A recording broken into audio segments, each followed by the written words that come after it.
Mi hija nos empujó por el acantilado, dije sin aliento. No es lo peor. Lo peor fue cuando mi esposo me miró y murmuró: «No te preocupes, Teresa, esto era inevitable». El viento rugía a mis espaldas, levantando espuma blanca contra las rocas.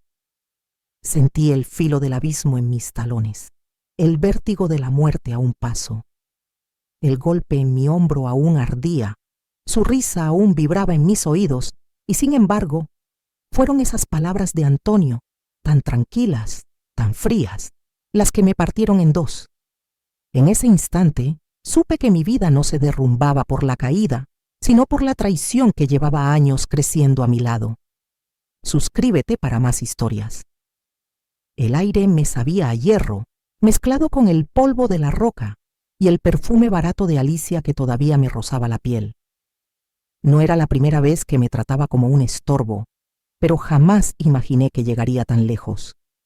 Yo, Teresa, abuela de 60 años, madre de esa mujer que acababa de empujarme, me descubrí colgando entre dos infiernos, el del mar abajo y el de la verdad frente a mí.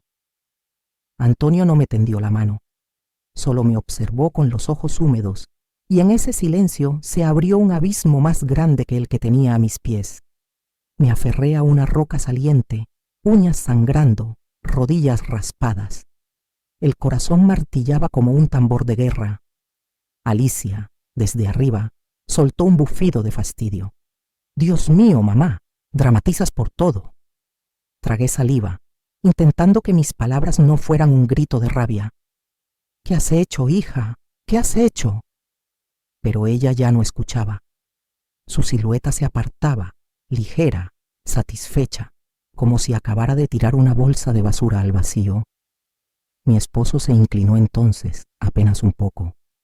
Su sombra cayó sobre mí como un manto pesado, y en vez de salvarme, de levantarme, de defenderme, dejó caer esas palabras que me helaron la sangre. Yo no sabía todavía si quería vivir para descubrir la verdad, o si la verdad misma iba a matarme antes de que el mar lo hiciera. Cuando logré trepar de nuevo al sendero, con las manos hechas jirones y las piernas temblando, Alicia ya había desaparecido. El sol de la tarde caía oblicuo sobre la costa, tiñendo de rojo los cristales de las casas de veraneo. Antonio caminaba unos pasos delante de mí, con las manos en los bolsillos como si nada hubiera ocurrido. «¿No vas a decir nada?», pregunté, mi voz quebrada, aún jadeante. Él se detuvo un instante, giró la cabeza y me miró como se mira un vaso vacío. «¿Qué quieres que diga, Teresa?», susurró. «Es tu hija». Esa frase fue peor que un bofetón. Tu hija. Como si no fuera también suya. Como si yo hubiera cargado sola con el peso de criarla, soportarla, aguantar cada humillación que había lanzado desde su adolescencia. Alicia siempre fue distinta a sus hermanos. De pequeña tenía un carácter fuerte, sí, pero detrás de esa energía había ternura. Recuerdo cuando me traía flores del patio, aplastadas en su mano sudorosa. «Son para ti, mamá».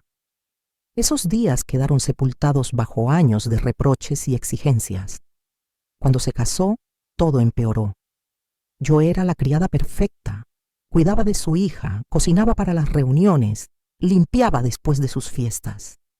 Al principio lo hacía con gusto, creí que así nos mantendríamos unidos, pero pronto sus palabras se volvieron cuchillas. «No sabes cocinar como la madre de Marcos. Tu ropa huele a viejo. Si no fueras tan inútil, mamá, no tendría que repetírtelo todo». Me decía eso delante de mi nieta, una niña que entonces tenía apenas 8 años. Yo me mordía los labios, tragaba saliva y seguía sirviendo la mesa. Antonio, en esas escenas, solía callar, un silencio espeso, cómplice. A veces bajaba la mirada, otras se limitaba a encender la televisión. Nunca un basta, nunca un respeta a tu madre. Yo le pedía apoyo en privado, pero él siempre respondía con evasivas. «Ya sabes cómo es Alicia, tiene carácter. No hagas caso, se le pasará». Pero no se le pasaba. Al contrario, cada día encontraba nuevas formas de rebajarme. La gota que colmó el vaso ocurrió una tarde de cumpleaños en el salón de su casa. Había invitados, amigos de su esposo, gente elegante que apenas me conocía. Alicia, con una copa en la mano, señaló la mesa que yo había preparado. Miren, todo lo hizo mamá. ¿Verdad que es adorable?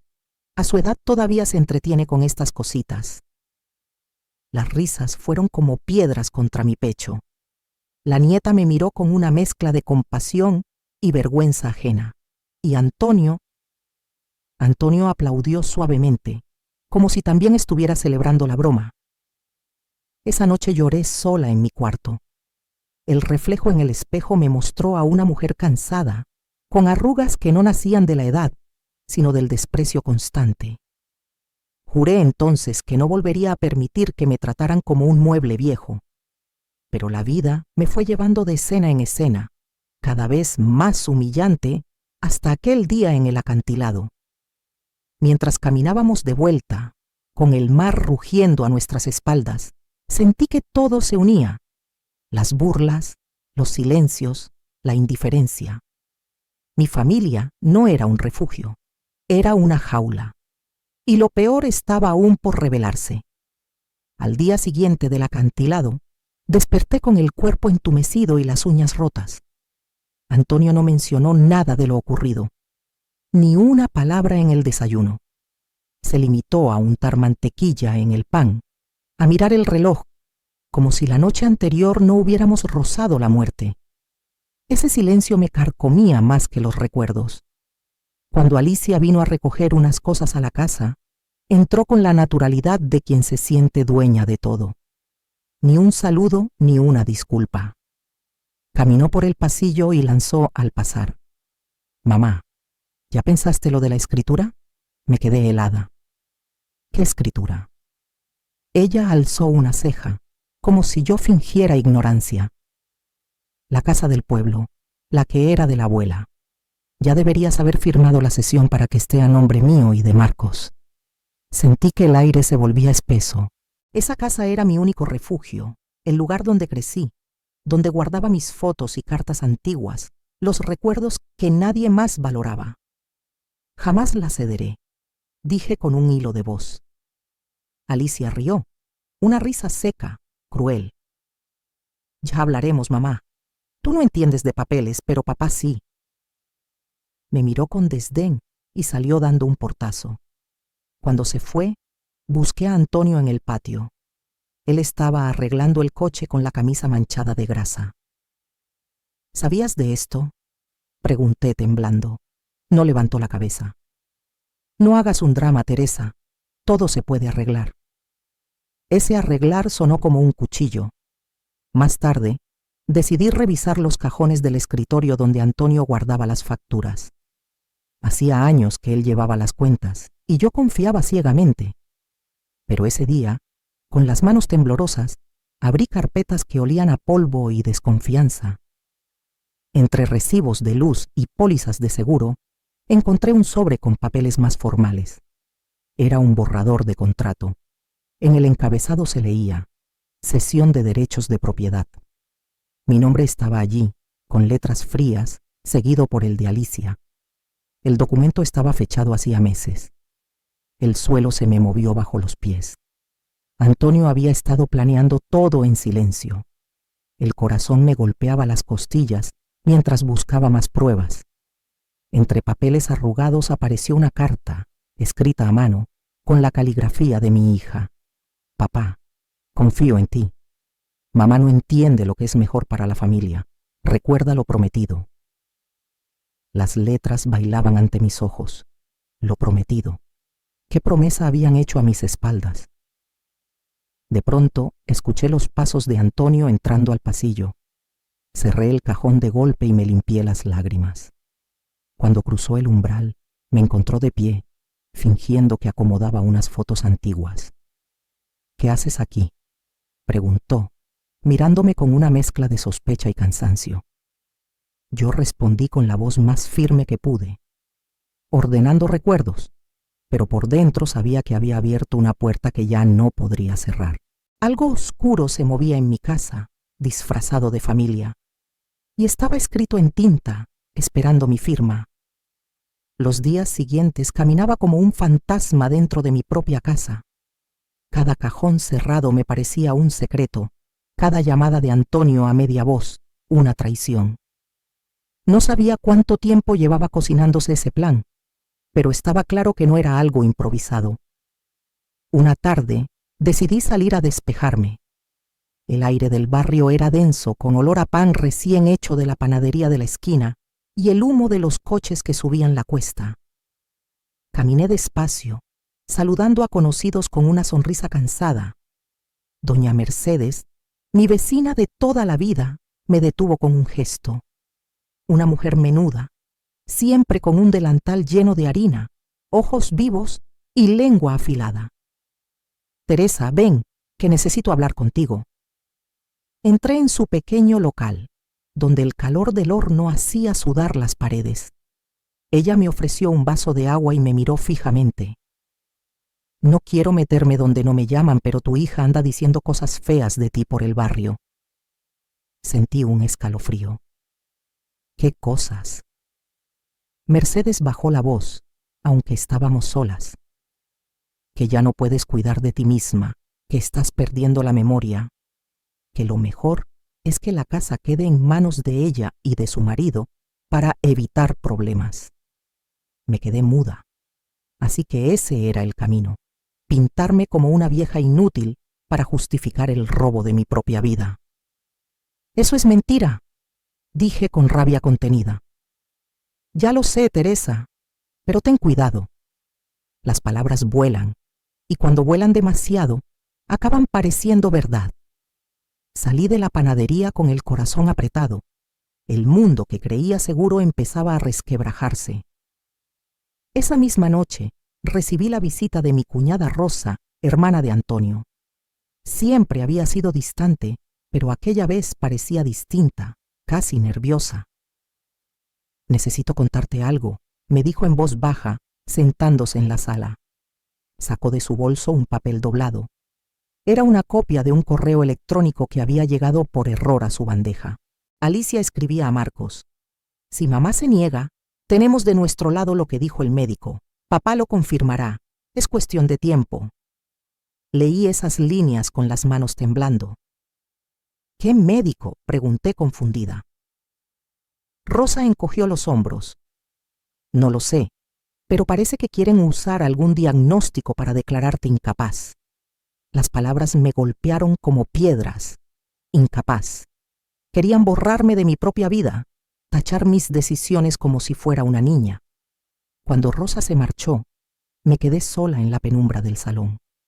Antonio entró tarde esa noche. El sonido de sus llaves contra la mesa retumbó como un trueno en mi pecho. Yo sabía que debía enfrentarlo, arrancarle la verdad de una vez.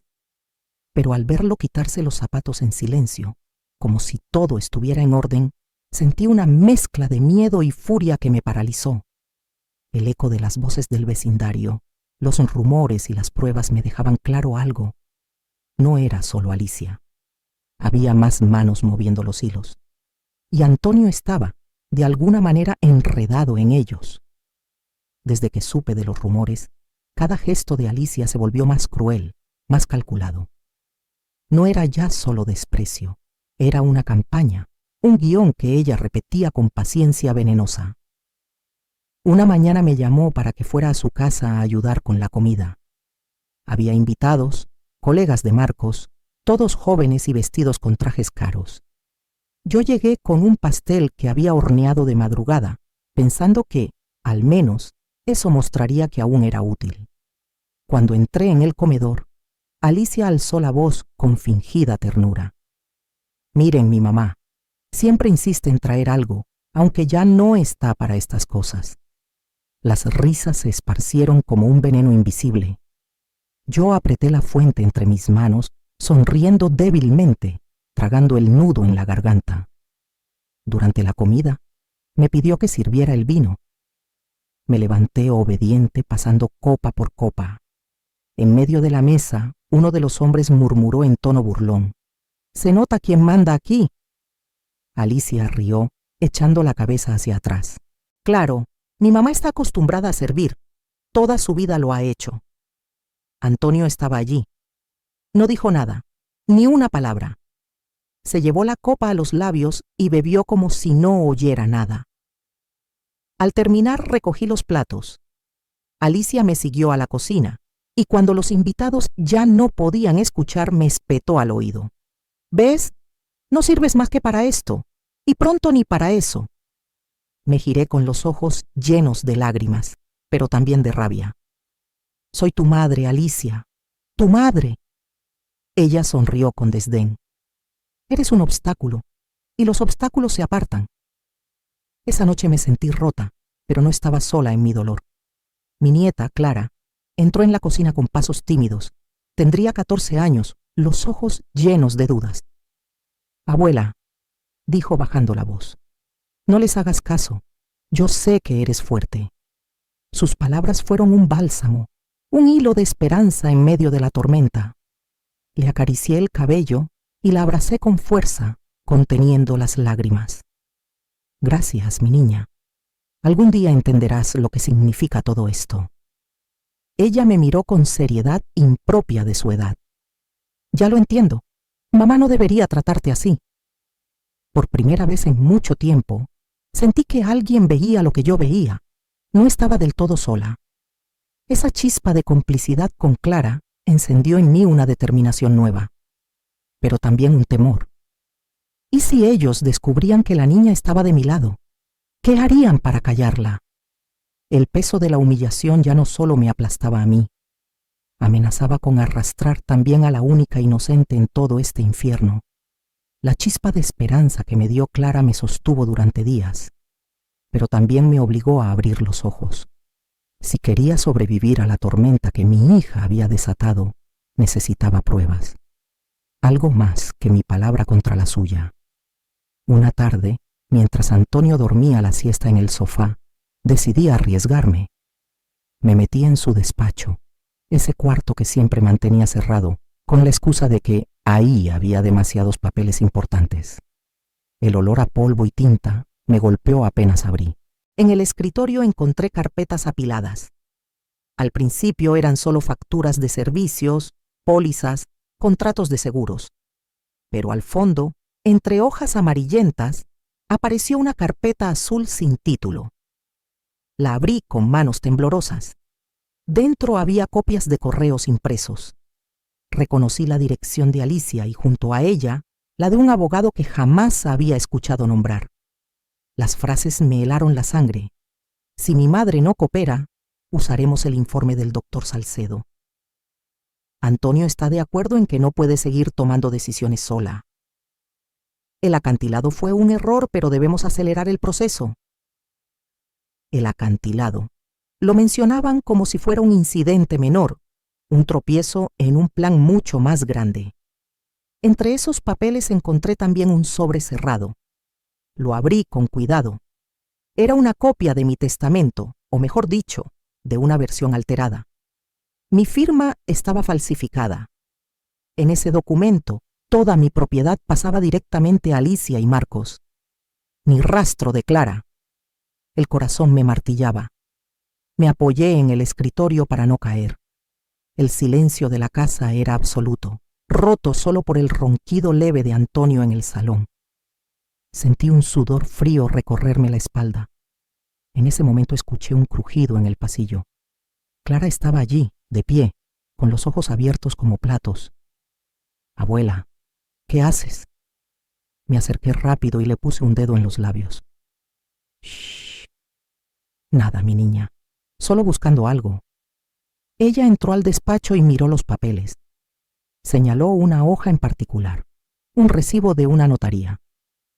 Esto lo vi el otro día en el coche de papá. Estaba con mamá. Su voz era apenas un susurro. Tomé los documentos más comprometedores y los guardé en una carpeta aparte. Sabía que no podía esconderlos en casa. Antonio encontraría cualquier rincón. Decidí que esa misma noche iría a la casa de Mercedes, la vecina, y le dejaría el paquete. Si algo me pasaba, al menos alguien más sabría la verdad. Cuando cerré el cajón, Clara me tomó de la mano. «Abuela, nos van a hacer daño». Me arrodillé frente a ella, con lágrimas en los ojos. «No, mi niña. Mientras yo respire, no dejaré que nadie te toque». Pero por dentro sabía que la amenaza ya nos alcanzaba y que las pruebas que había encontrado no eran el final, sino el comienzo de una verdad aún más oscura. Aquella noche casi no dormí. El rostro de Antonio, tranquilo en la penumbra, me resultaba insoportable. ¿Cómo podía descansar tan sereno mientras su esposa se debatía entre el miedo y la rabia?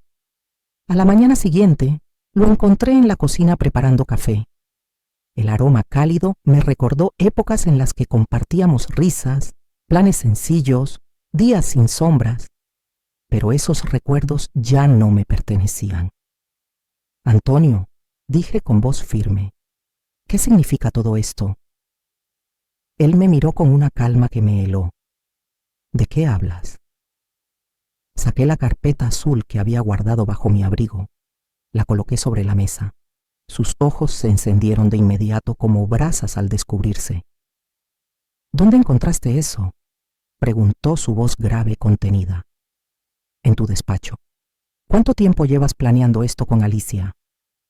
Guardó silencio unos segundos que parecieron eternos. Luego se pasó la mano por la cara y suspiró. «No entiendes, Teresa. Ella solo quiere lo mejor para la familia».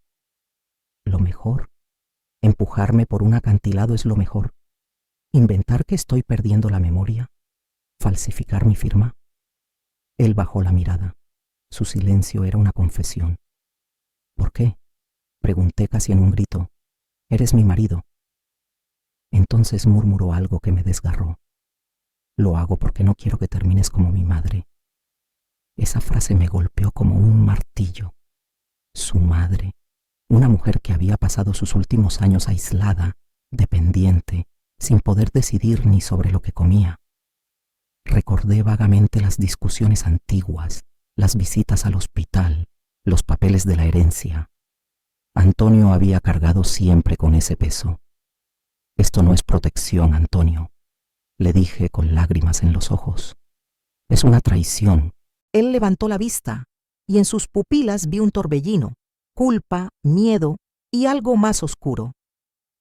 «Si no lo hacemos ahora, Alicia te va a destruir de todas formas. Yo solo trato de que sea menos doloroso». Me aparté de él, sintiendo que el suelo se deshacía bajo mis pies. «No necesito que me protejas de mi propia hija con mentiras. Necesito que estés de mi lado». Él no respondió. Tomó la carpeta, la apretó contra su pecho y salió al patio. Lo vi desde la ventana. Caminaba como un hombre viejo, encorvado, con una carga invisible en la espalda. Pero eso no borraba lo que había hecho. Esa tarde me juré a mí misma que ya no lo miraría como esposo, sino como enemigo. Si había tenido el valor de vender mi dignidad por miedo, yo tendría el valor de recuperar mi verdad por justicia. Y lo haría, aunque eso significara quedarme sola. Los días siguientes fueron un campo de batalla silencioso. Antonio apenas me dirigía la palabra, como si al ignorarme pudiera borrar la grieta que nos separaba. Alicia, en cambio, redoblaba su crueldad, llamadas intempestivas, órdenes disfrazadas de consejos, preguntas cargadas de veneno. Una tarde, mientras intentaba coser un mantel para distraer mi mente, Clara entró en la sala con expresión seria. Se sentó a mi lado y sin rodeos me susurró: «Abuela». Yo vi lo que pasó en el acantilado. Sentí que se me detenía la respiración. La aguja resbaló de mis dedos. «¿Qué viste, mi niña?», pregunté con voz temblorosa. Clara bajó la mirada jugando con sus manos. «Vi cuando mamá te empujó y escuché lo que dijo el abuelo». El mundo se detuvo. Nadie más lo sabía. Nadie había estado allí salvo nosotros. Me incliné hacia ella, con lágrimas a punto de desbordar. «¿Y qué piensas tú, Clara?». Sus ojos, tan jóvenes y a la vez tan lúcidos, se alzaron hacia mí. «Pienso que no está bien y que quiero estar contigo. La abracé con una fuerza que me dolió en los huesos. En ese instante entendí que ella era mi único faro en medio de la tormenta. Pero tienes que tener cuidado, le susurré al oído. No digas nada aún. Mamá no soporta que la contradigan. Clara asintió despacio, pero después dudó. Abuela, ¿y si me obligan a mentir? La miré con dolor. Ningún niño debería cargar con esa pregunta. Entonces recuerda esto, la verdad siempre encuentra su camino, no importa cuánto intenten taparla. Los días pasaron y Clara empezó a observar más. Notaba cómo su madre y su padre se encerraban en el despacho para hablar en voz baja. Veía cómo Antonio recibía llamadas y luego me miraba con una mezcla de culpa y distancia.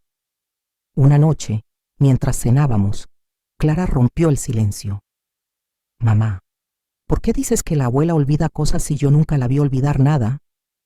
El silencio en la mesa fue brutal. Alicia soltó una carcajada nerviosa. No entiendes, hija. Hay cosas que no se ven a tu edad. Clara la miró fijamente. Pues yo lo veo todo. Esa frase retumbó en el aire como un trueno. Antonio dejó caer el tenedor y Alicia se quedó helada, sin saber qué contestar. Yo sentí un orgullo inmenso, pero también un miedo feroz. Mi nieta había elegido mi lado. Esa noche, mientras la arropaba en su cama, Clara me susurró: No tengas miedo, abuela. Yo voy a decir la verdad cuando llegue el momento. Y comprendí que mi fuerza ya no venía solo de mis recuerdos, sino de esa niña que con apenas 14 años había decidido enfrentarse a su propia madre por defender la justicia. Pero también supe que desde ese instante Alicia la vería como una amenaza. Las palabras de Clara me dieron un hilo de esperanza, pero también encendieron la alarma. Si Alicia intuía que su propia hija podía hablar, no dudaría en usar la manipulación o incluso la violencia para callarla. Esa misma semana decidí reunir todas las piezas del rompecabezas. Pasé horas revisando papeles, notas viejas, recibos escondidos en cajones. Cada documento era como una piedra en el zapato. Un préstamo oculto firmado por Antonio, transferencias de dinero hacia la cuenta de Marcos, un informe médico con mi nombre, lleno de falsedades. El doctor Salcedo había escrito que yo mostraba síntomas de deterioro cognitivo leve, aunque jamás me había hecho una evaluación seria. Solo un par de consultas rápidas en las que Antonio me llevó sin explicaciones. Ahora entendía. Esa visita era parte del plan. Pero lo más revelador fue una carpeta con anotaciones de Alicia. Fechas, llamadas, incluso frases textuales que yo había dicho en momentos de cansancio. Mamá confundió las llaves del coche. Mamá preguntó 2 veces lo mismo. Pequeños errores humanos convertidos en pruebas de incapacidad. Clara me ayudaba en silencio. Se sentaba conmigo a organizar los papeles, con una madurez que me partía el corazón. Una tarde, mientras clasificábamos recibos, me dijo: Abuela, ¿y si mamá ya tiene todo listo para quitarte la casa? La miré con ternura y tristeza. Entonces haremos algo antes de que lo logre. Decidí hablar con Mercedes, la vecina. Le llevé la carpeta con copias de todo lo que había encontrado. Ella, al leer los correos, me miró con los ojos encendidos. Esto es muy serio, Teresa. No puedes guardarlo sola. Yo te ayudaré. Si algo te pasa, juro que estos papeles saldrán a la luz. Sentí un alivio inmenso, aunque el miedo seguía ahí, mordiendo en silencio. Poco a poco, el plan de Alicia se dibujaba con claridad. Convencer al barrio de que yo estaba perdiendo la memoria.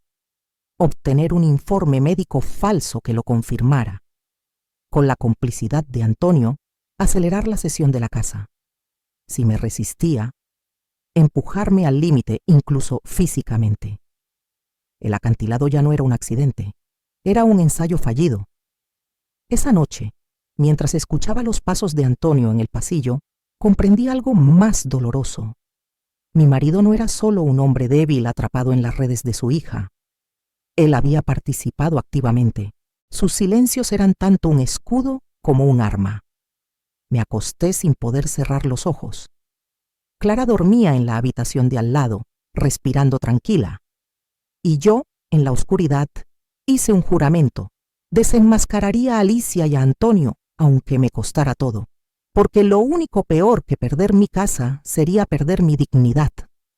El plan de Alicia estaba casi completo, pero yo también había empezado a tejer el mío. No podía seguir escondiéndome ni llorando en silencio. Tenía que exponerlos frente a sus propias palabras, obligarlos a mostrar la cara que escondían detrás de las sonrisas hipócritas. La ocasión llegó con el cumpleaños de Antonio. Alicia organizó una cena en su casa, invitando a familiares y algunos vecinos. Yo sabía que sería un campo minado, pero también la oportunidad perfecta. La tarde anterior le pedí a Clara que me ayudara. Con el pulso tembloroso activamos la grabadora de su móvil. Abuela, ¿de verdad crees que funcionará?, me preguntó con voz nerviosa. Si se creen seguros, hablarán sin cuidado, y cuando lo hagan, tendremos la prueba. La noche de la cena, me vestí con mi mejor blusa, esa azul que guardaba para las ocasiones especiales. Al mirarme al espejo, vi a una mujer cansada, sí, pero también determinada. Al llegar, Alicia me recibió con un abrazo falso. «Qué bien que viniste, mamá. Hoy celebremos en paz, ¿sí?» Sonreí apenas. Paz, una palabra vacía en su boca. La mesa estaba servida con elegancia. Entre risas forzadas y brindis, Alicia empezó a insinuar lo de siempre, que yo ya no estaba en condiciones, que me olvidaba de cosas. Esta vez, Antonio no la contradijo. Al contrario, añadió: «A veces la noto perdida. Me preocupa que un día se haga daño». Las miradas de los invitados se clavaron en mí como agujas. Tragué saliva y forcé una sonrisa. «Tal vez confundan cansancio con demencia», respondí con voz firme.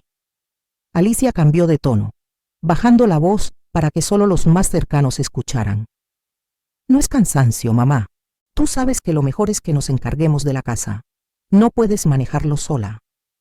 Clara, sentada a mi lado, apretó mi mano bajo la mesa. Su móvil estaba grabando cada palabra. En un descuido, me levanté para ir a la cocina y dejé la puerta entreabierta. Desde allí, escuché cómo Alicia se acercaba a Antonio. «Papá, no te preocupes. En cuanto firmemos, todo será nuestro. Ella no tendrá fuerzas para pelear». «Ojalá entiendas lo que haces», murmuró él, apagado. «Lo hago por todos, y si mamá no coopera, habrá otras formas». Ese «otras formas» me taladró el pecho. Regresé a la mesa con una sonrisa congelada.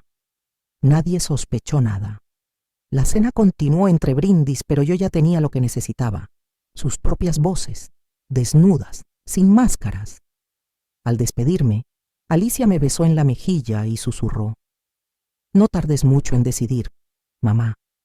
El tiempo se te acaba». Lo que ella no sabía era que el tiempo ya empezaba a correr, pero en su contra. Pasé la noche entera escuchando la grabación una y otra vez.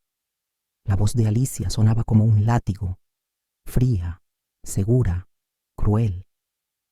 La de Antonio, en cambio, era un eco apagado, como si aún hubiera en él un hombre que alguna vez conocí, pero que ya no tenía fuerzas para luchar. A la mañana siguiente, llevé el móvil a Mercedes. Se sentó conmigo en su cocina, las manos manchadas de harina, y escuchó cada palabra con los ojos muy abiertos. «Esto es dinamita, Teresa. Si lo llevas a un juez, Alicia y Antonio no podrán sostener su versión». «¿Y crees que alguien me creerá?», pregunté con voz rota.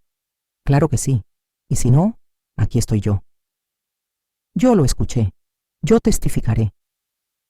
Su apoyo me devolvió un poco de aire, pero sabía que antes de dar cualquier paso, tenía que confrontarlos cara a cara. Esa noche, reuní a todos en el salón de mi casa.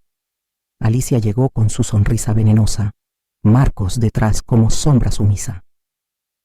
Antonio se sentó en silencio, con los hombros caídos. Clara permaneció a mi lado, con el móvil en la mano. Respiré hondo y encendí la grabación. Las voces llenaron la habitación. La risa de Alicia, su confesión descarada, el murmullo cómplice de Antonio. El color se le fue del rostro a mi hija. «¿Qué es esto?», escupió con furia. «Tu verdad», le respondí temblando pero firme. «Y la de tu padre». Antonio bajó la cabeza. Marcos intentó intervenir, pero Alicia lo calló con un gesto. Su máscara de control se resquebrajaba. «Eres una desagradecida, mamá», me gritó. «Todo lo que hago es por tu bien. Tú no sabes manejar nada, no entiendes el mundo de hoy. Eres un estorbo».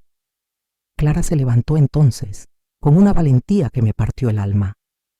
«No es un estorbo, es mi abuela. Y ustedes son unos mentirosos». El silencio que siguió fue insoportable. Antonio, con voz apenas audible, murmuró: «Es cierto, yo participé. Dejé que Alicia me convenciera, porque tenía miedo». Lo miré, con lágrimas ardiendo en mis ojos. ¿Miedo de qué, Antonio? ¿De que envejezca? ¿De que ya no sea útil? ¿O de que recuerde quién eres en realidad? Él alzó la mirada, y en sus ojos vi algo que no esperaba: vergüenza. Miedo de perder todo lo que construimos y de enfrentarme a nuestra hija. Quise gritarle, golpearlo, sacudirlo hasta que reaccionara, pero solo conseguí decir: «Ya me perdiste». La confesión estaba hecha, la verdad al descubierto. Alicia me miraba con un odio feroz, como si hubiera perdido la guerra de un solo golpe. Yo sabía que lo peor estaba por venir: las consecuencias, las represalias, la caída de las máscaras. Pero también entendía que por primera vez en años el poder ya no estaba de su lado, y que mi voz, la que intentaron silenciar, había regresado más fuerte que nunca. La confesión en mi sala fue el inicio del derrumbe. Alicia salió hecha una furia, con pasos que resonaban como látigos contra el suelo. Marcos la siguió, sin atreverse a mirarme a los ojos. Antonio permaneció sentado, derrotado, con la cabeza hundida entre las manos. Los rumores se propagaron rápido. En el barrio nadie hablaba de otra cosa. Mercedes, con su lengua afilada, no tardó en dejar caer detalles en la panadería: que Alicia quería despojarme, que había un audio con su voz planeando la trampa. Y la gente, que antes repetía sus calumnias contra mí, empezó a mirarla con desconfianza. Una tarde, cuando Alicia vino a enfrentarse a mí, la esperaban varias vecinas en la puerta. «¿Cómo pudiste?», le espetó una. «Tu madre siempre estuvo ahí para ti y ahora quieres dejarla en la calle», añadió otra. Alicia enrojeció, pero trató de mantener su máscara. «No entienden nada. Es por su bien. Ella ya no puede...» «¡Basta!», la interrumpió Mercedes, saliendo del mostrador con las manos llenas de harina. «Todos la vimos, Alicia. Todos sabemos lo que intentaste. Ese día, por primera vez, vi a mi hija perder el control en público». Su voz tembló. Sus ojos se llenaron de rabia impotente. En casa, la tensión con Antonio era insoportable. Apenas hablábamos, pero yo ya no lo necesitaba para sostenerme. Clara era mi pilar. Ella me acompañaba a todas partes, me recordaba que no estaba sola. Una noche, Alicia irrumpió gritando: «Me estás arruinando, mamá. ¿Qué ganas con todo esto? Verme humillada». La miré a los ojos, con la calma que me daba la verdad. «No necesito humillarte. Tú sola te encargaste de eso». Se lanzó hacia mí, pero Clara se interpuso. «¡No la toques!», gritó con una fuerza que me sorprendió. Antonio finalmente se levantó, como despertando de un largo letargo. Sujetó a Alicia por los brazos. «Basta ya, hija», le dijo con voz rota. «Basta». Ella lo miró con un desprecio feroz. «¿Tú también contra mí?». Antonio no respondió. Sus ojos estaban llenos de lágrimas. Ese fue el golpe final. Alicia salió dando un portazo tan fuerte que los vidrios vibraron. Afuera, escuchamos cómo su coche arrancaba con furia. El eco de su partida dejó la casa en silencio. Un silencio extraño, denso, pero también liberador. Yo sabía que Alicia no se rendiría del todo, que aún intentaría defender su orgullo, pero también comprendí que ya no tenía armas. Su mentira estaba expuesta, su máscara destruida, su poder resquebrajado. Y, por primera vez en muchos años, sentí que yo era la que tenía el control de mi propia vida. Después de la tormenta, vino un silencio distinto, un silencio que ya no pesaba como una losa, sino que me dejaba respirar. Alicia no volvió durante semanas. El barrio entero sabía lo que había intentado, y cada vez que aparecía en la panadería o en la plaza, las miradas la atravesaban como cuchillos. Ella, que siempre disfrutó ser el centro de atención, no soportaba ahora hacerlo por vergüenza. En mi casa, poco a poco, las cosas empezaron a cambiar. Antonio vivía como un hombre derrotado, pero al menos había dejado de esconderse. Me pedía perdón con gestos pequeños. Una taza de café en la mañana, un silencio respetuoso cuando yo hablaba, una mirada humillada que ya no buscaba excusas. Yo no olvidaba, pero tampoco necesitaba seguir gritándole. El simple hecho de verlo sin poder sostener la cabeza ya era castigo suficiente. Clara se convirtió en mi compañía constante. Me ayudaba a ordenar los papeles, me acompañaba al mercado, me escuchaba cuando las lágrimas me ganaban en la noche. Esa niña, con apenas 14 años, había demostrado una entereza que yo nunca vi en su madre. Cada palabra suya era un recordatorio de que no estaba sola. Un día, Mercedes me invitó a su casa y frente a varias vecinas me pidió que contara mi versión.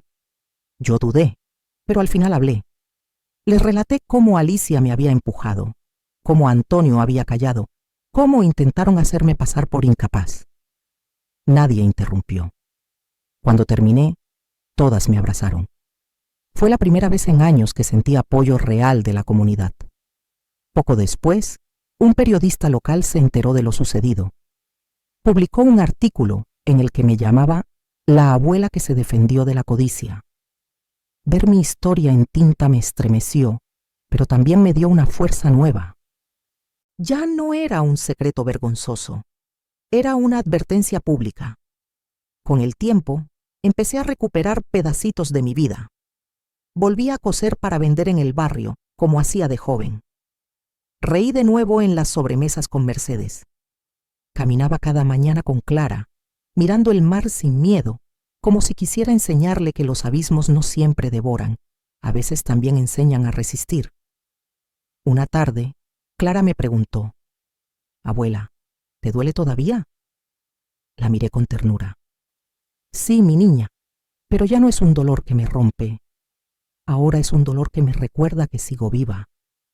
Y en ese momento comprendí que, aunque me habían arrebatado la confianza en mi hija y la complicidad de mi marido, yo había recuperado algo más valioso, mi dignidad, y con ella la certeza de que aún podía levantarme. El viento del mar entraba por la ventana, fresco, limpio. Por primera vez en mucho tiempo, sentí que el futuro me pertenecía. El día que Alicia regresó, no lo hizo con gritos ni amenazas. Tocó la puerta suavemente, como si buscara recuperar la máscara perdida. Clara abrió, la miró con frialdad y me llamó. Encontré a mi hija en el umbral, con el rostro cansado, el maquillaje corrido y los ojos llenos de furia contenida. «¿Estás feliz, mamá?», escupió. «Me humillaste delante de todos». La observé en silencio. Esa mujer altiva, que creía controlar el mundo, no era más que una niña malcriada atrapada en su propia ambición. «No, Alicia», respondí con calma. «No estoy feliz, estoy en paz». Ella rió con amargura. «¿Y qué vas a hacer ahora? ¿Vivir de la lástima de tus vecinas?». Me acerqué, mirándola directo a los ojos. «Voy a vivir de mi dignidad, algo que tú no sabes lo que es». Por un instante pareció que iba a abofetearme, pero se contuvo. Dio un paso atrás y con un último gesto de desprecio se marchó sin mirar atrás. Esa fue la última vez que intentó enfrentarse a mí. Antonio, en cambio, no se fue. Se quedó en casa, derrotado, intentando reconstruir lo que nunca supo defender. Un día me pidió perdón con lágrimas en los ojos. Lo escuché, pero no lo abracé. El perdón es un camino largo, y él tendría que recorrerlo solo. Clara siguió a mi lado, más fuerte que nunca. Esa niña, con su valentía, había sido el ancla que me impidió caer en la desesperación. Abuela, me dijo una tarde, mientras paseábamos junto al mar, algún día quiero ser como tú, alguien que no se deja pisotear. La abracé, con el viento golpeando nuestras caras. No, mi niña, sé mejor que yo. No esperes a que la vida te empuje al borde para defenderte. El sol caía sobre el acantilado donde casi pierdo la vida. Lo miré sin miedo, con la serenidad de quien ya no necesita huir. Allí comprendí que lo material se puede arrebatar, pero la dignidad solo se pierde cuando uno la entrega. Yo no la entregué. Me volví hacia Clara y sonreí. Habíamos sobrevivido. Suscríbete para más historias.